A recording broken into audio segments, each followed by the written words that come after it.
Good afternoon, ladies and gentlemen. Welcome guest lecturer. I'm Siti Khairunnissa. It's my pleasure to be host today for this session. Ladies and gentlemen, I would also like to greet our secretary program, Magister of Law, Mr. Dr. Mahmud Mulyadi Esa MHum. I also like to greet the head of Magister of Law, Prof. Dr. Oka Saidin Esa MHum. Assalamualaikum Pak Mahmud. Waalaikumsalam warahmatullahi wabarakatuh. Assalamualaikum, Prof. Salam. Terima Kabar. Baik, alhamdulillah. Terima kasih, Prof, atas kesediaannya, Prof. Sama-sama. Okay. Before we begin, we have a few housekeeping notes. If you have any question for the presenter, please use the chat feature in this Zoom webinar. Please type them into the question box in our Zoom. If you are not asking a question, please keep yourself mute during question and answer session. First of all, may I briefly introduce to our guest speaker, Prof. Dr. Ida Madieha binti Abdul Ghani Azmi. She is professor for IIUM Gombak Campus. Prof. Ida obtained her LLB for IIUM, LLM for the University of Cambridge, and PhD for University of London. Dr. Ida has authored 10 books and more than 6 articles on various issues on intellectual property and cyber law, and presented more than 70 papers in local and international conference. She is currently professor at the Ahmad Ibrahim Kuliah of Laws. Prof. Ida has had the experience researching on many areas of IP, cyber law, and biotechnological law. Among the national grants are disappearing, then WikiLeaks Kaga. So it looks like we have a cover all the base, so we can start to Prof. Madieha, Prof. Ida Madieha. The screen is yours, Prof. Thank you very much. Assalamualaikum warahmatullahi wabarakatuh. I know it's about 5 o'clock over there in Jakarta, but it's around 11 o'clock here in Cambridge. I'm just here for a few weeks more, and then I'll be back in Malaysia. But it's nice to see you again. I saw you first in person and now online. I'm so sorry if I don't remember your names or don't remember your faces, but you are quite close to my heart. Now, today, the topic that I'll be giving you is on cybercrime. Now, I thought long and hard about preparing the slides because I don't want it to be specific to any particular jurisdiction, bearing in mind of the dissimilarities between Malaysia and Indonesia. So I decided to put it in neutral jurisdiction, looking at the issues and the offenses rather than looking at case laws that deals with and legislative provisions that deals with cyber crimes. Now, as much as possible, I will try to finish several subheadings, all right, several issues, right? What are trends that we are seeing now, how the law responds, what is wrong with the enforcement, maybe some of the substantive legal issues, and we have the time on the field issues and challenges the way forward. Now let's have a look at what cybercrime is all about. I'm sure most of you are familiar with the term cybercrimes. These are crimes that involves activities in the internet. It can be traditional crime in the real world, which is now being facilitated or committed in the internet, right? Like fraud, cheating, stealing. I mean, these are traditional crimes which occur in the real world, but is now occurring in the cyber world because of internet being used as a tool for many of our activities nowadays. But there are also sophisticated cyber crimes that have arisen as a result of our interdependence on the internet, right? These are crimes that target computer system itself, things like hacking, denial of service, and of course, of late, ransomware and malware. And I'm sure you've noted that quite a lot of leading financial institutions have been targeted by ransomware. It's not just financial institutions, but other big institutions as well, because see, governments are now, and government facilities and a lot of activities are now dependent on the internet. So there are a lot of myths surrounding cybercrime. Myths probably because we don't understand the technology. Myths because, prosecution of such crimes is quite hard due to technology as well, right? And one thing, when you study cyber law, they come up with very interesting terminologies. They draw analogies with, things which exist in the real world. So there are a lot of myths that shroud all the cyber crimes, but many people become prey to cybercrime. Not just ordinary people like me and you, but also really smart people like back in Malaysia. Even smart people get scammed by cybercrime. Now, why is cybercrime the hot topic nowadays? Because it is prevalent. It happens so often, right? Due to high dependence on internet, like this lecture, which would not be possible, 3 or 4 years ago, right? We are using internet for a lot of things, for a lot of activities, and a lot of government process and financial process, as well as business process, have moved to the internet, right? So we have become very dependent on internet. We call it the essential services that are connected to internet. We call them critical information infrastructure. Now, surely, if an online hacker is to attack critical information infrastructure, and because of that, the train line is derailed, and because of that, many people died, for example, right?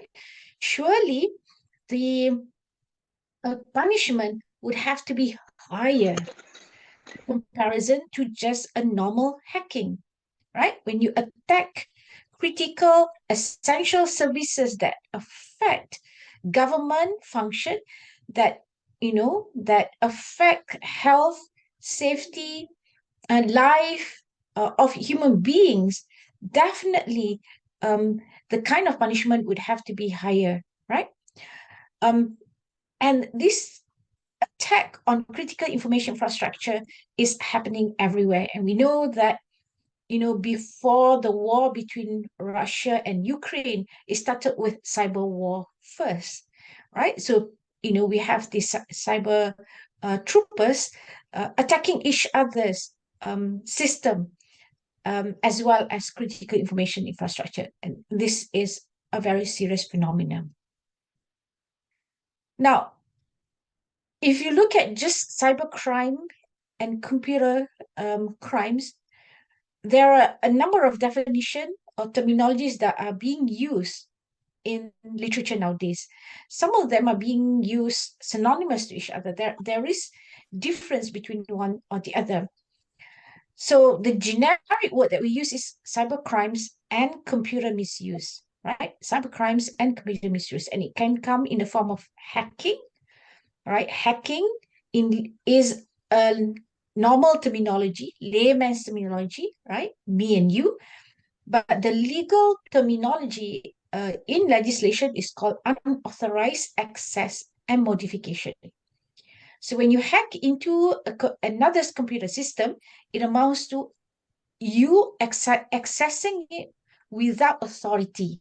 So it becomes unauthorized access.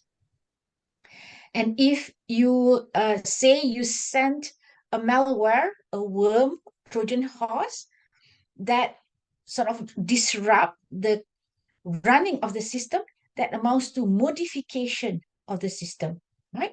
So these are legal terminologies used in the legal statutes. Now, the reason why we use neutral words like this and not hacking or worm or Trojan horse or malware or ransomware is, it takes a long time for you to come up with a new legislation, but technology moves too fast, right? By the time we introduce a law at the parliament, they've come up with new ways of disrupting another computer system.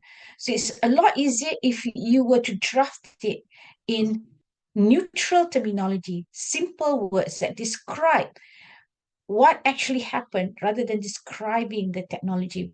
So we use the word unauthorized access and modification, right?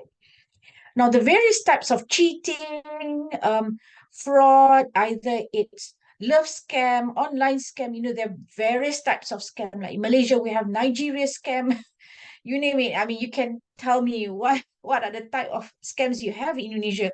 Love scam and all kinds of scam. So that would fall under computer fraud. And of course, identity theft is when someone steal your identity and masquerade as if it's you. We call it identity theft. Of course, it starts with simple things like phishing.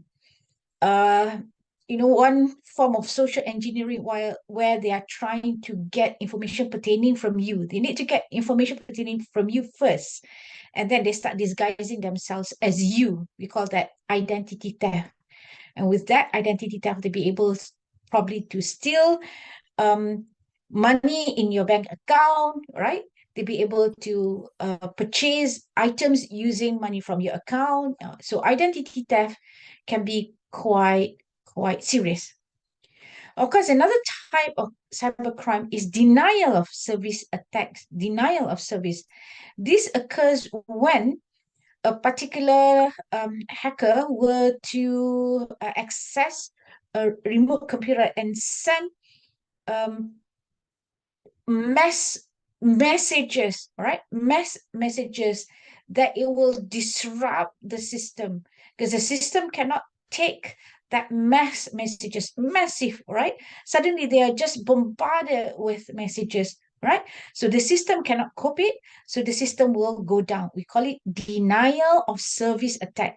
So when the system go down, right, they are not able to give service to others. We call it denial of service attacks, or DOS. All right, any questions so far? I mean, you feel free to interject, okay? So that it's easier for me to continue with my lecture. We'll go through one by one slowly. Now, what is the meaning of cybercrime? Cybercrime, or computer-oriented crime, is a crime that involves a computer and a network. The computer may have been used in the commission of the crime, or it may be the target, right? It may be the target. It may be, something, a tool for you to commit the crime. Right. Cyber crimes can be defined as offenses that are committed against individuals or groups of individuals with a criminal motive to intentionally harm the reputation of the victim or cause physical or mental harm or loss to the victim directly or indirectly using modern telecommunication networks such as internet. Okay, so we have a lot of these people who commit crimes in the real world. Okay, but now there are a lot of data, a lot of information which is retained in the internet. So of course, naturally, these crimes will then move to the internet, right? There are a lot of opportunities to cheat others in the internet. Now, when that cybercrime threaten only a person, let's say I only hack your computer system, Siti, yeah? Khairunnissa, right? I only hack your computer system. So your computer system is disabled. Yeah. But that doesn't trickle to other others' computer system. It doesn't affect the university's computer system. It doesn't affect the students' computer system. But let's say I hack into your system because I want to get into the university's financial database, right? Financial database. Now, when I hack into your system and I enter the financial database and I modify information in that financial database, that definitely, the damage is not only on Khairunnissa, but the damage would For the trickle university. down for the university, right? Now, the university is just one component of the country, right? One component of the country. But if a university is to supply an essential service to the country, I know some countries actually classify universities as a component of critical information infrastructure, not in Malaysia, all right? But there are other countries who do that, especially universities that do research for the nation, right? Now and has databases of population, for example. Let's say they do medical research. Now surely that hacking would affect the country, so the damage is larger than just an individual, right? So in those countries there will be an attack to critical national information infrastructure. Mark, please.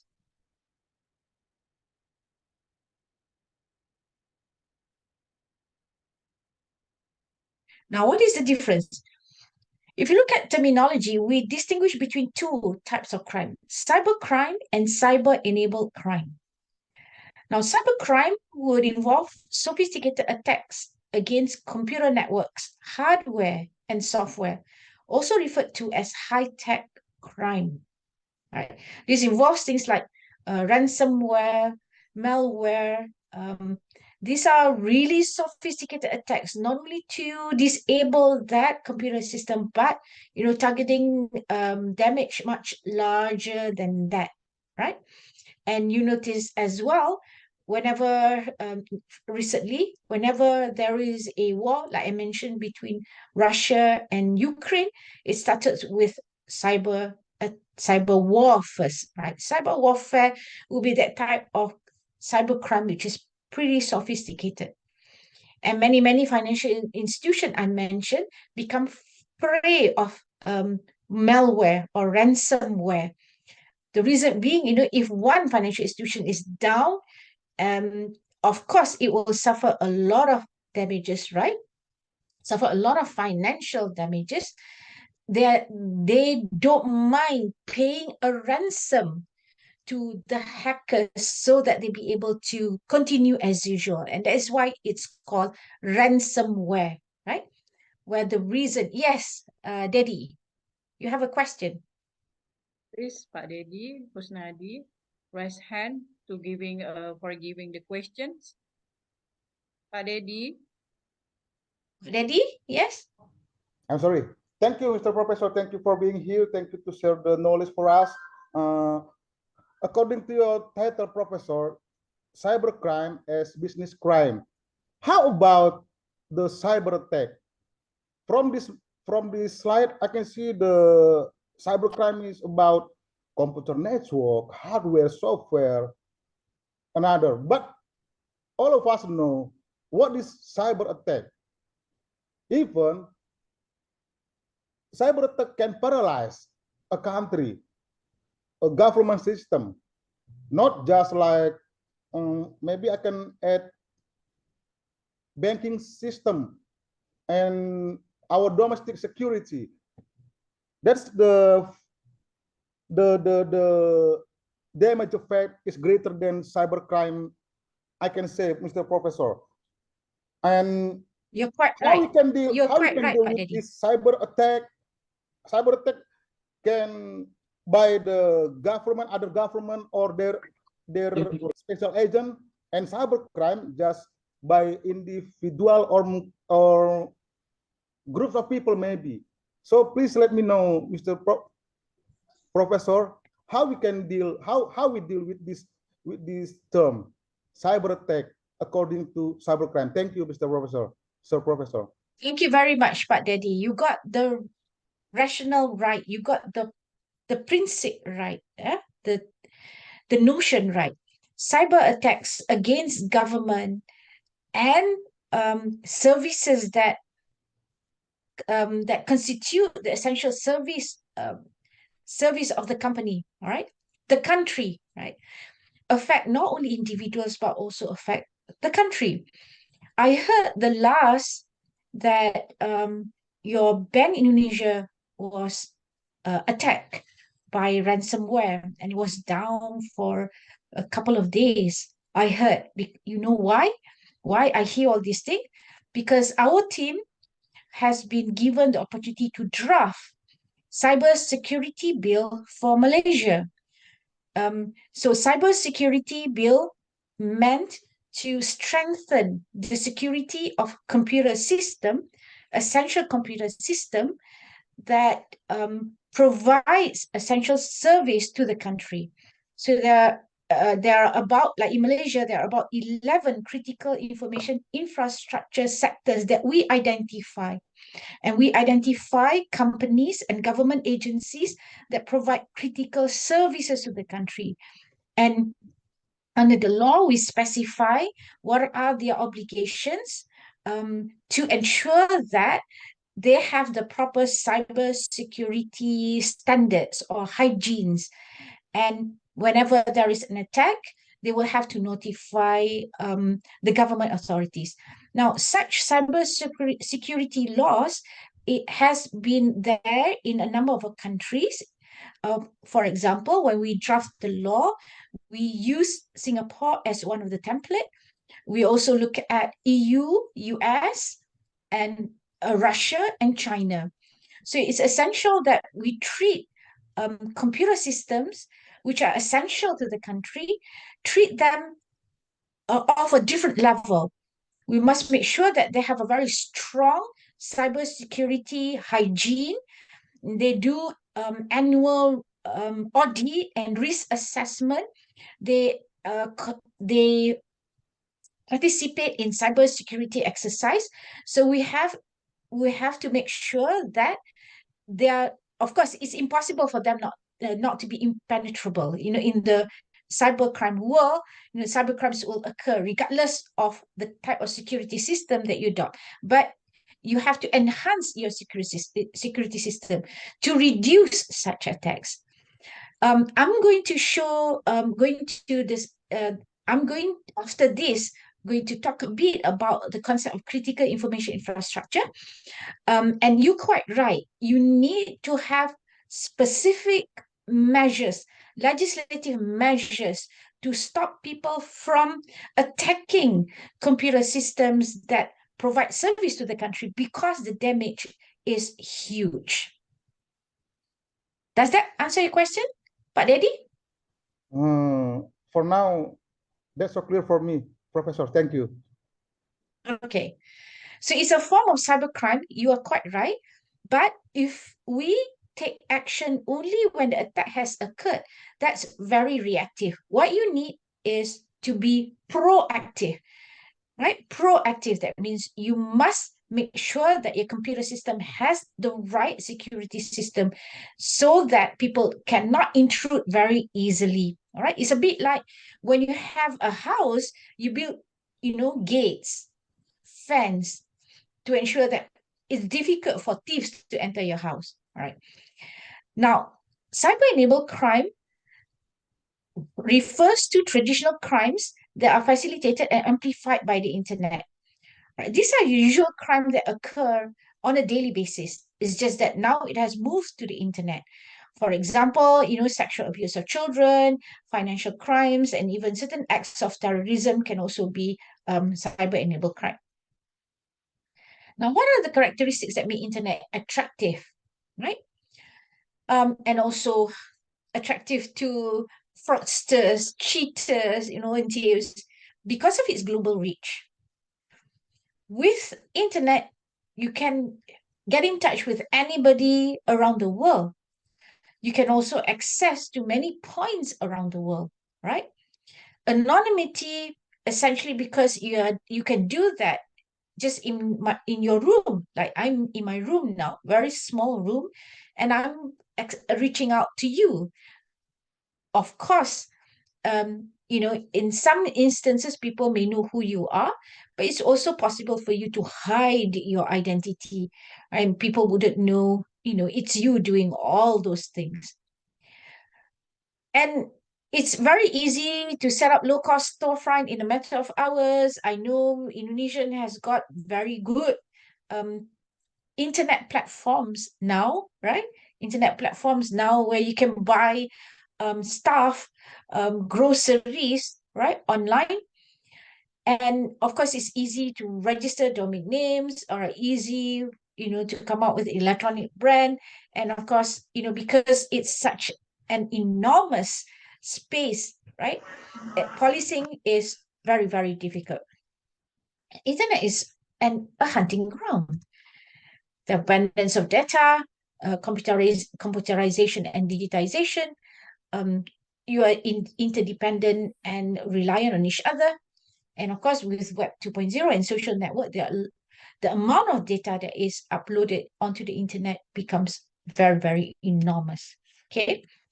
So in terms of the amount of data that is available now, this is just statistic that I got yesterday, right? In 2021, there's about 79 zettabytes, zettabytes. People are not talking about terabytes nowadays, it's zettabytes, right? When in 2006, they're talking about 161 exabytes. And in 2025, this amount is expected to double, right? And it would take an internet user around 181 million years to download all data. There are massive, massive data being exchanged via WhatsApp. And we are creating that data now in our Zoom class today. And I'm sure some of you are WhatsApping with each other. So there are a lot of data that we create, by the seconds. And these are the social media. And I know Twitter is there. Twitter is now, the name is no longer Twitter. But I always like the old name, so I keep it there. Okay, these are some of the social media where you upload your data and create new data. All right, now coming back to what Pak Dede asked about critical information infrastructure. Okay, critical information infrastructure is a notion that refers to the critical sectors that support the running of a government, right? Like in Malaysia, there are many government operations that now we do it online. Say if I want to renew my license, I can do that online. I want to renew my passport, I can also do that online. I don't have to go and queue at the office anymore. But these data that is retained in the government databases are very, very personal data and crucial data about myself. And if a hacker were to hack into that system and my personal data and my crucial data is now shared or sold to others, definitely that is pretty dangerous, right? And you can think of other important sectors as well, like defense, medical and emergency services. If a hacker were to hack into as simple as a pharmaceutical database, right? Medicine database, the type of medicine that they typically give to patient and change the data. And that is very dangerous because it might kill people, right? With the same thing with information system and telecommunications, right? In Malaysia, we have our MRT and LRT, and in Jakarta as well, you have your MRT. Imagine the hacker go into the computer and and that and derailed a train, for example. That is pretty dangerous for a human being. It might kill a lot of people, right? So that's pretty dangerous. Same thing with utility services, right? Just change something in our water system or in our electricity system, and in terms of transportation, airline, the main highways, and of course, our banking and financial institution. Now, when a hacker hack into a critical information infrastructure, I mentioned that you need a special legislation to bolster the security system in the form of cybersecurity bill. But another part of it, which actually supplements, is to have stronger punishment, stronger punishment for attacks on protected system. We call it protected system. So in countries like UK, for example, if such hacking cause human death, human life, the punishment can be commensurate to the taking of life, right? So the punishment can be very, very severe. You shouldn't treat such hacking like hacking of a private computer system, because then it will be too lenient and you let these people go off easily, right? So you have to think of two things if you want to strengthen your critical information infrastructure that Pak Dede was asking.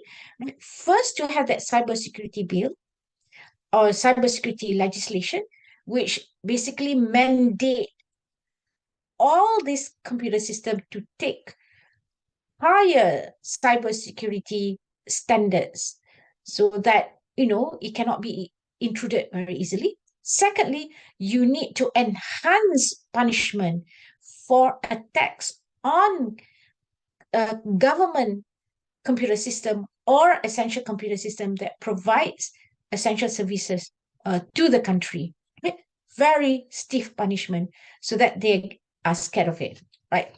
But Eddie, is that answering your question? Thank you, Professor Ida. So clear, Professor. Yeah. Okay. So for Malaysia, for example, when we first started this cybersecurity bill, we were wondering where we come from, right? Like Malaysia, for example, is a technology-driven society. 88% of Malaysian population are digital consumers, the highest in Southeast Asia. And 50% spends like 5 to 12 hours a day connected to the internet. And you see so many cyber attacks.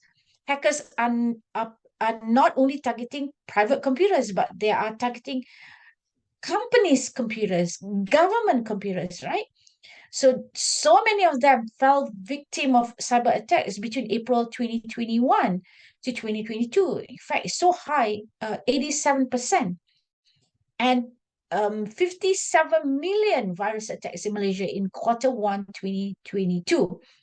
And Malaysians as well, because they are quite sophisticated, they are also involved in cyber warfare. They hack into other governments' computer systems. They hack into other computer systems just out of spite and revenge, or if as a result of a particular event. So I shouldn't say that Malaysians are only victims, but at times Malaysians are also perpetrators. And I'm sure there are many Indonesians that are capable of doing that as well, right? As our knowledge of technology, improves. So internet activism among Malaysian internet users are quite high as well. Okay. So as far as critical information infrastructure, these are just some of the comparison between national countries. The term critical information infrastructure is a very important system. It defines what are the assets. And when we say asset here, our military people, our personnel is in charge of guarding the security of the country, right?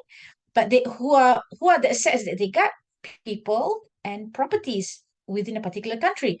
But when it comes to cyber asset, what are those assets that falls within the domain of critical information infrastructure? All right, it is defined differently in different countries. Okay, for example, in the UK, you can see UK flag there. An asset is a critical infrastructure asset if it is a critical electricity asset. Any attack to electricity asset is very, very dangerous. A critical port, a critical water asset, a critical gas asset, an asset declared under Section 51 to be a critical infrastructure asset. All right. And in okay. If you look at Malaysia has come up with 11 critical information infrastructure assets. And how do they come up with the 11 sectors? To see the impact on the country. So we use this threshold, right? Any disruption, the one on the left, right? A critical system that includes information, electronic assets, networks, function, processes, facilities, and services in an information and communications technology environment that is important to the country, where any disruption or destruction to it can have impact on national defense, security, national economic stability, right? If one big banking sector were to be attacked by ransomware, investors will lose confidence of the country, right? So it will have a very disastrous impact on national economic stability. It also have a disastrous effect on national image and the government's ability to function, right? If it attack our public health data, public health and safety and individual privacy, right, may lead to, death of people as well. So from here, you can see how different countries classify what will be the critical asset that needs to be protected from cyber attacks. Now, whenever I talk about cybersecurity, people always think of cyber crimes, right? Like scam, online scam, There are many, many individuals who fall prey to online scam, right? In Malaysia, the type of cyber scam has changed so much, right? Take for example, but the blurring between the two can be the boundary between the two can be quite blurred, right? For example, okay, X receive phishing link. X clicks the link. X discloses data and information, right? The most recent way of scam in Malaysia is now you receive an invitation for wedding, ceremony, which you have to reply. Okay, so when you click the link, you discloses data and information, and suddenly you lost money, right? That is if you disclose data about your bank account. Together with the link were Trojan horses, worms, or malware. And what happened was that the banking system, scheduling system disrupted. Okay. It goes the other way around. X did not disclose, X connect phone, hacker access system, scheduling system disrupted. And what happened was that the scheduling system of the bank get disrupted. So from then on, it has moved from just a cyber crime, it become a cybersecurity concern because it attacks computer system now. Okay, so in Malaysia, people previously thought that by having punishment for cyber crimes like hacking and Trojan horses and malware is sufficient, but it's not sufficient because you only take action when a crime has occurred. What you need to do instead is to strengthen the security system. And, businesses won't do it because it will be a financial cost. And that's the reason why cybersecurity laws come into the picture, making it mandatory for corporations, for government agencies to invest money to put up the best security system so that, the computers, it will be harder for attackers or hijackers to attack the system. And that is what we call cybersecurity law. Okay. Now, computer crime previously was considered as a new breed of crime, right? Either the computer as the target or computer as the medium to commit the crime. But nowadays, it has become very prevalent. Now, the terminology that we use for computer crime can be a number of things, right? It can be computer crime, it can be cyber crime, it can be electronic crime, it can be computer misuse, right? It's a crime in so long the state makes it a crime. So you have to make it a crime. Thus, it may differ from one country to another. I'm not sure of the Indonesian law, right? In Malaysia, we have Computer Crimes Act, we have Penal Code, we have Evidence Act, that makes certain crimes a crime, and it doesn't matter whether the crime is committed in the real world or in the cyber world. But for crimes specifically in the cyber world, it's regulated under the Computer Crimes Act.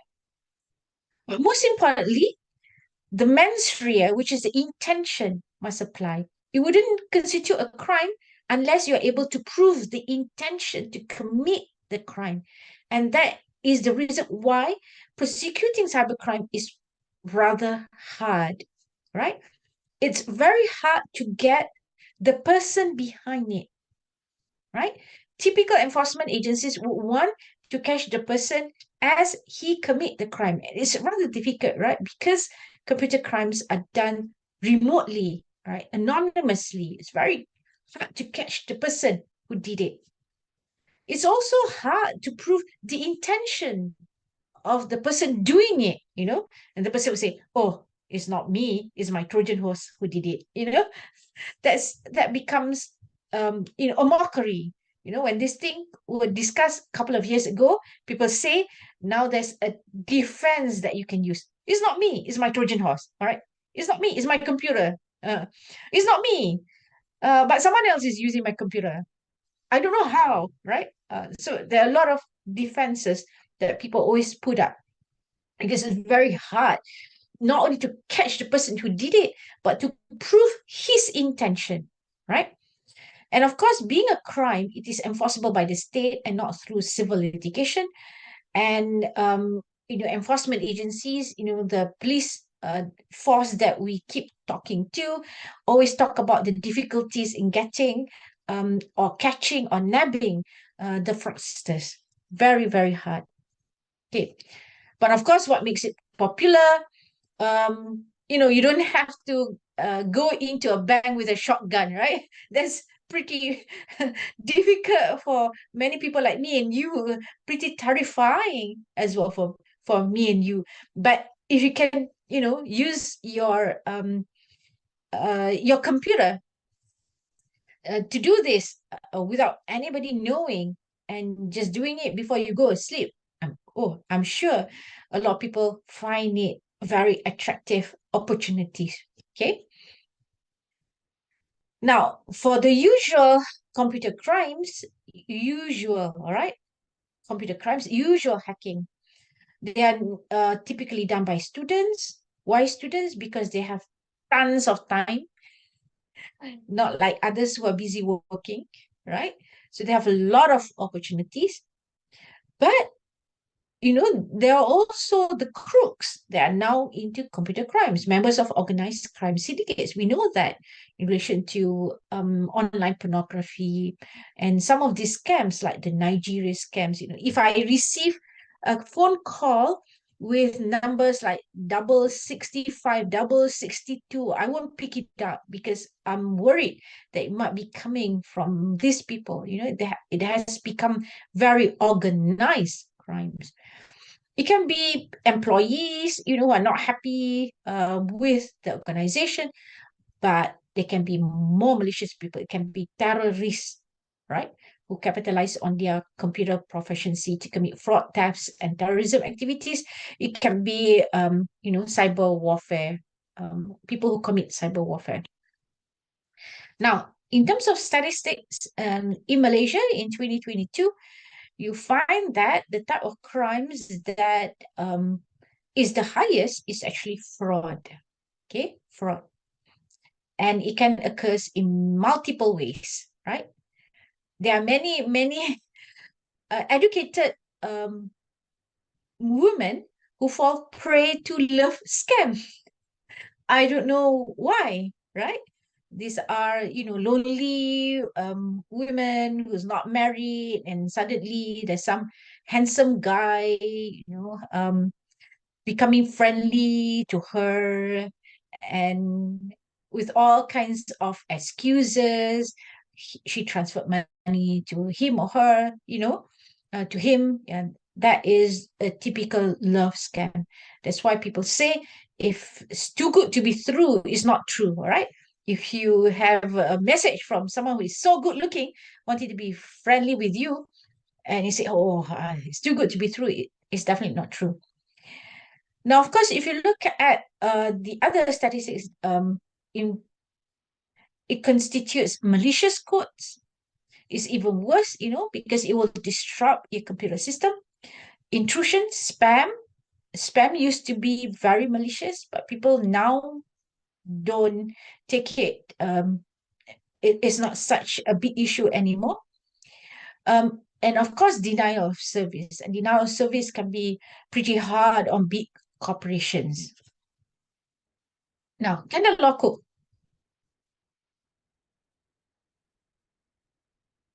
Now, the fact that vast quantities of information can be stored, collated, and transferred around the world, and hence from one jurisdiction to another, presents particular threats to both the users of the information and the subjects. And this is a very old textbook on information technology and the law, Edwards et al., 1990. That was the beginning of cyber law as we know it, right? That was before internet as well, as we know it.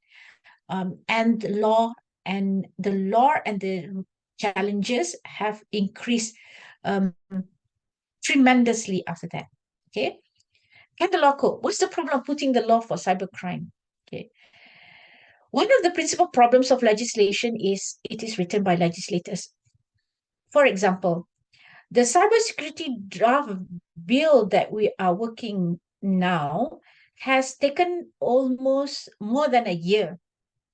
Initially, we target 6 months, and then we can bring the bill to the parliament. But, to get a new bill introduced in Malaysia, you need to get the approval of all the ministries and of all the stakeholders.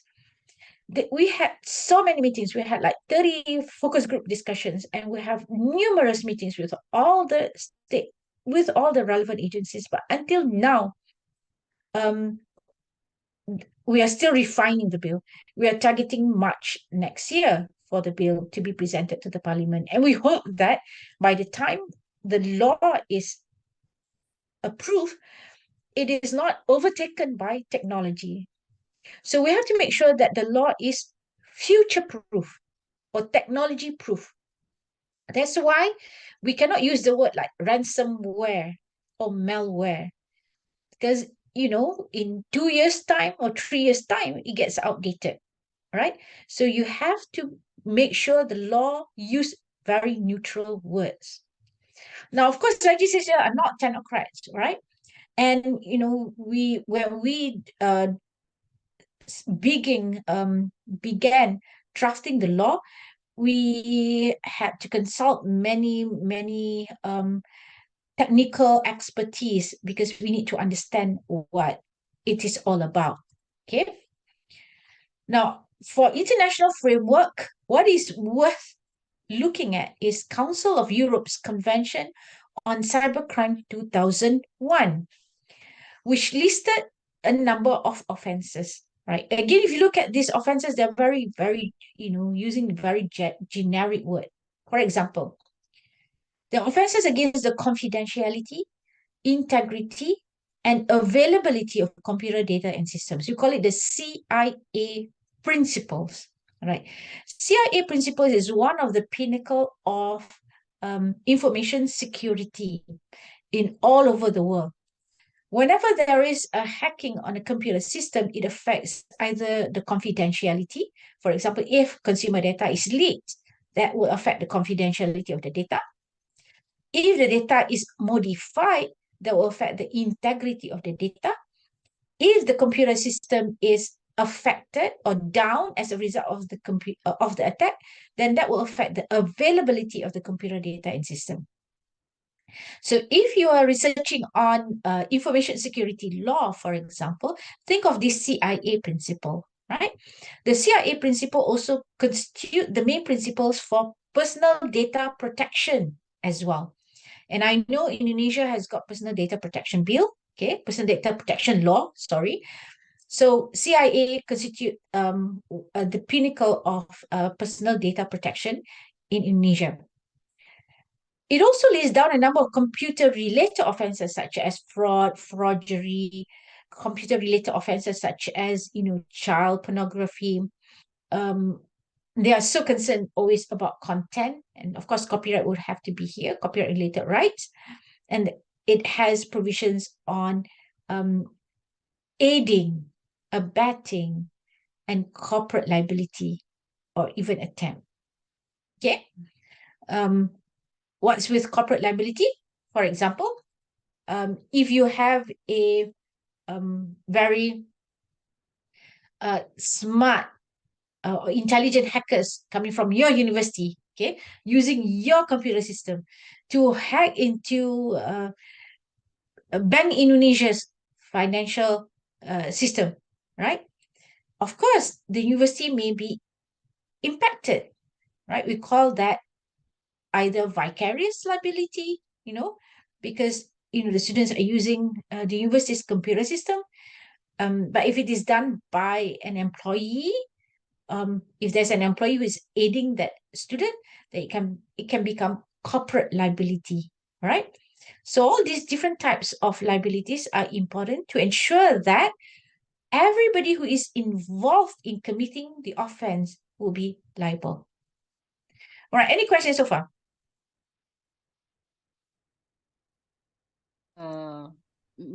I'm sorry, Prof. As we know that we have in 6:20 we have Maghrib time. Okay.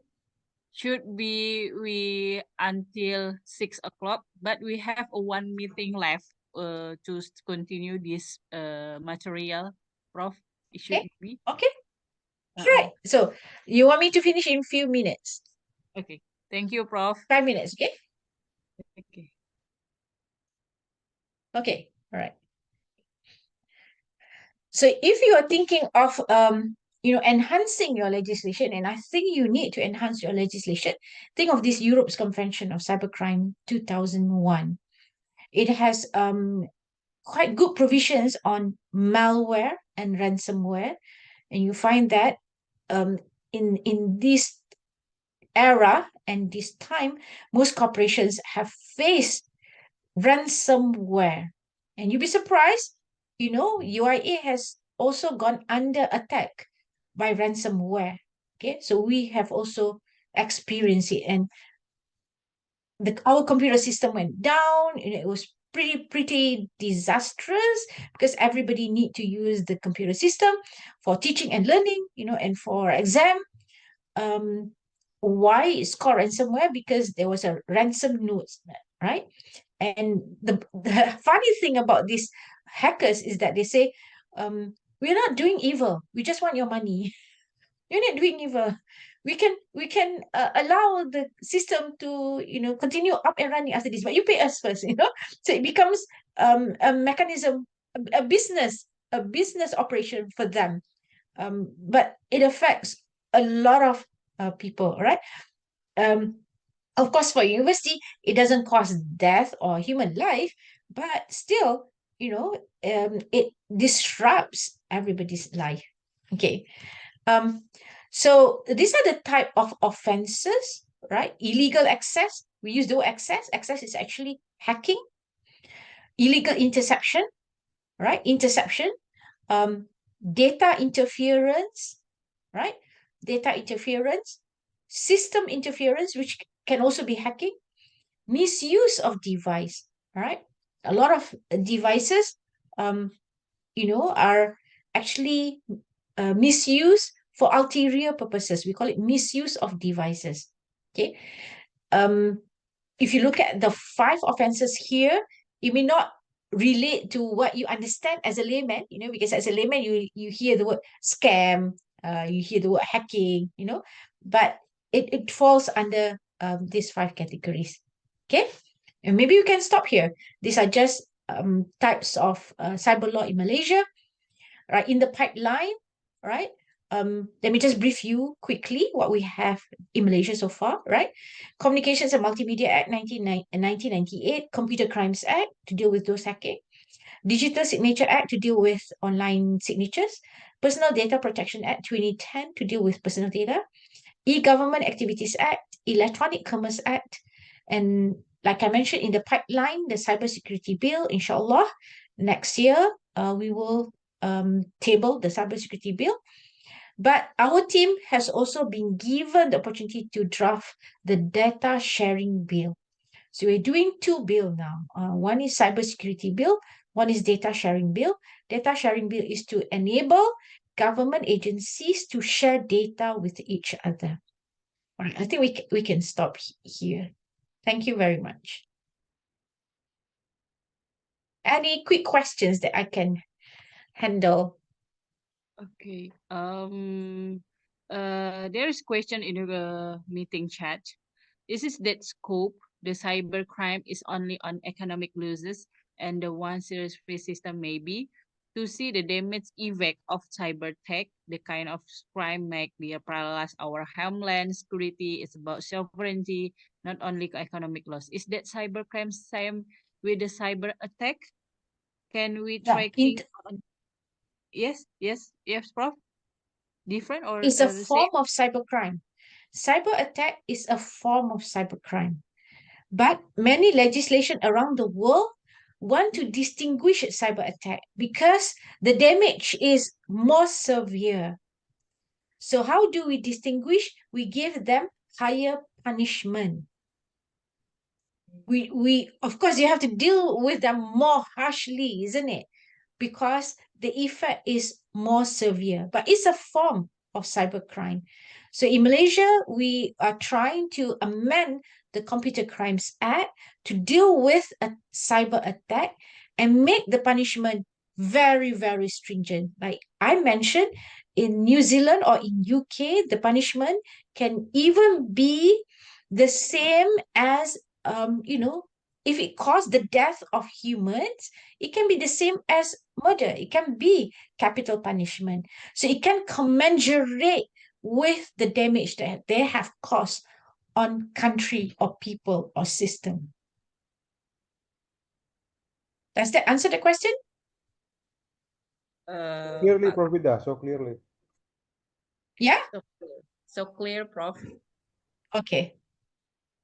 So it's a difference between the national law, maybe every Indonesian in Indonesia, maybe Indonesia, in UK is a different law to regulate the cyber attack, maybe. Is it right? Yes. Each country will identify what are the critical system for their country. Okay, so if you attack our electricity, definitely you have to treat them, more severe than people who attack just Khairunnissa computer, isn't it? Yes. All right. So many countries start to distinguish between the two, and many countries start to have laws on critical information infrastructure.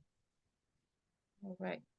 Okay. I get it from the scope is the cyber law, but unfortunately, we have time to Maghrib time is close to the Maghrib time. I'm sorry, Prof. Ida. We can continue the last meeting, and we have 3, but the one left to have held the meeting again.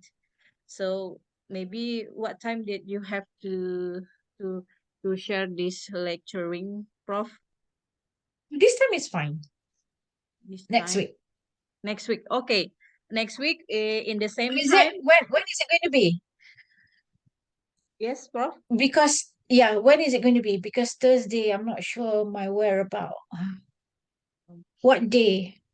Maybe on Monday, on Tuesday. Monday, Tuesday. Excellent. Monday or Tuesday maybe is suitable for you and not to disrupt your schedule. And Yeah. when you have proper time to share the Yeah. knowledge. Yeah. Monday is fine. Oh, Monday. Okay, Monday Okay. and the same All time right. 5 o'clock. Okay. Okay. And then, okay, thank you, Prof. All right. So Okay. to all the participants, we can continue on Monday and the same time at 5 o'clock to share this information, because Prof Ida have a lot slides until the 50th slide. When I read out the slide until the 50th slide, it is maybe this is some slide to just share for today. But don't worry, we have one meeting left with with Prof Ida. Just one left again, and we can see on Monday and the 5 o'clock in Indonesian time, 5 p.m. in Indonesian time. Thank you, Prof. Thank you. Maybe Thank you, we can Professor. Thank you. Thank you yeah. so much, See you Prof. Thank Monday, you. Professor. Thank you. Yeah, thank you, Prof. So we can But just to share you the good news, Prof. Sony is in our team to draft the law, cybersecurity law and data sharing law. So if you Indonesia is thinking of having new laws, take Sony in. Oh, Pak Sony from Sony. UI, Yeah. UITM. We have been UIA. invited. UI, Yes. we have been invited, ya Pak ya. Udah Ya, pernah betul. Pak Sony diundang Yeah. juga, we invited. Yeah. Yeah, Yeah. yes, specifically in cyber security. I mean that. Yeah. Yeah. Okay, thank you, Prof. Maybe All right. it's Thank you. we Thank you have so much, all Prof. the best. Thank you, Prof. All right. Hmm. Assalamualaikum. Waalaikumsalam. Waalaikumsalam warahmatullahi wabarakatuh. So, ladies and gentlemen, on behalf of Law Magister faculty, we would like to thank you for visiting lecture today, and thank you for active participation today. Have great rest of all your day. See you and next week on Monday. Monday. At the 5 p.m. O'clock. I'm Siti Khairunnissa signing off. Wassalamualaikum warahmatullahi wabarakatuh. Thank you, Prof. Waalaikumsalam warahmatullahi Thank Thank you you. for time, Professor. Thank you, Thank Prof. you. Thank you, Bu Siti. Ya, sama-sama. You're welcome, Pak Dedi. Terima Waalaikumsalam. kasih semuanya ya. Jangan lupa pertemuan Prof. terakhir. Prof, before we forget, udah pergi. Iya. Mau take a foto, Pak. Saya sudah nggak apa-apa. Mungkin yang di hari Senin ya. Iya. Foto aja dulu yang sudah Oke. banyak yang keluar ya. Iya. Tapi nggak apa-apa, Pak. Saya foto aja dulu. Ya. To all the participants, please open your camera because we have to take a photo. Okay, the slide 1. All right. The second slide. 1, 2, 3. The third slide. 1, 2, 3. Okay, thank you for participating today. So don't forget on Monday. On Monday, we have a meeting again talking about the security on the 5 p.m. See you on Monday. Assalamualaikum warahmatullahi wabarakatuh. Good afternoon. Terima kasih ya semuanya. Assalamualaikum warahmatullahi wabarakatuh. Waalaikumsalam warahmatullahi wabarakatuh. Izin semua ya. Siapa? Iya.